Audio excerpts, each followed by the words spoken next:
Hello అండి. ఈరోజు మనం చేసే మటన్ గీ రోస్ట్ రెస్టారెంట్లో దొరికే టేస్ట్ని మించిపోతుంది.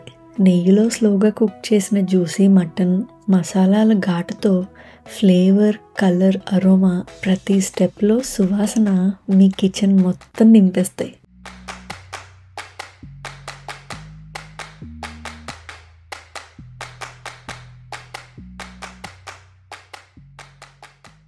ముందుగా కుక్కర్లో కాస్త నెయ్యి వేసుకొని శుభ్రం చేసిన మటన్ని వేసి ఒకసారి కలపండి.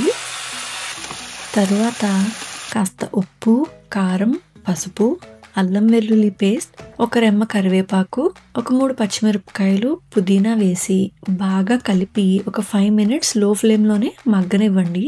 క్వాంటిటీస్ అన్నీ స్క్రీన్ మీద డిస్ప్లే చేస్తున్నానండి. మటన్ నుండి వాటర్ రావటం స్టార్ట్ అయ్యాక ఇప్పుడు ముక్కలన్నీ మునిగే వరకు నీళ్లు పోసి మూత పెట్టి ఒక 10 విజిల్స్ వచ్చాక స్టవ్ ఆఫ్ చేసి పక్కన పెట్టేయండి.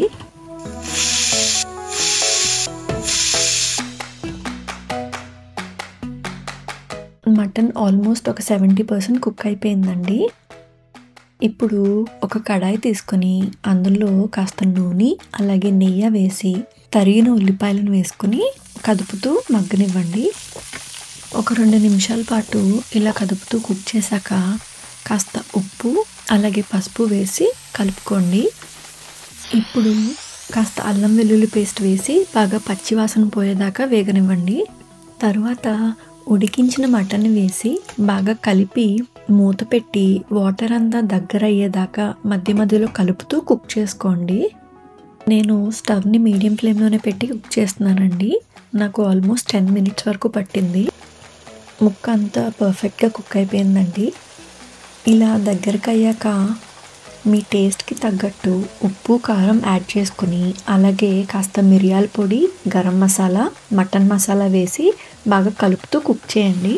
మాకు జర్నీలో ల్యామ్ మీట్ దొరుకుతుందండి. ఇది చాలా త్వరగా కుక్ అవుతుంది. మీరు కనుక గోట్ మీట్ వాడితే ముందుగానే ఒక ఎక్స్ట్రా 5 విజిల్స్ రానివ్వండి, లేదా లాస్ట్లో కాస్త ఎక్స్ట్రా వాటర్ పోసుకుని ముక్క సాఫ్ట్ అయ్యేదాకా కుక్ చేసుకోండి. ఇప్పుడు కాస్త జీడిపప్పు, కరివేపాకు, పుదీనా, కొత్తిమీర, మీకు నచ్చితే పచ్చిమిరపకాయలు కూడా వేసుకుని బాగా కలిపి ఒక 2 మినిట్స్ దగ్గరికి రానివ్వండి. అంతే అండి, చాలా టేస్టీ అండ్ స్పైసీగా ఉండే మటన్ గీ రోస్ట్ రెడీ. ఈ రెసిపీ కనుక మీకు నచ్చితే తప్పకుండా ట్రై చేసి ఎలా ఉందో నాకు కమెంట్స్లో షేర్ చేయండి. Thank you for watching. Please subscribe.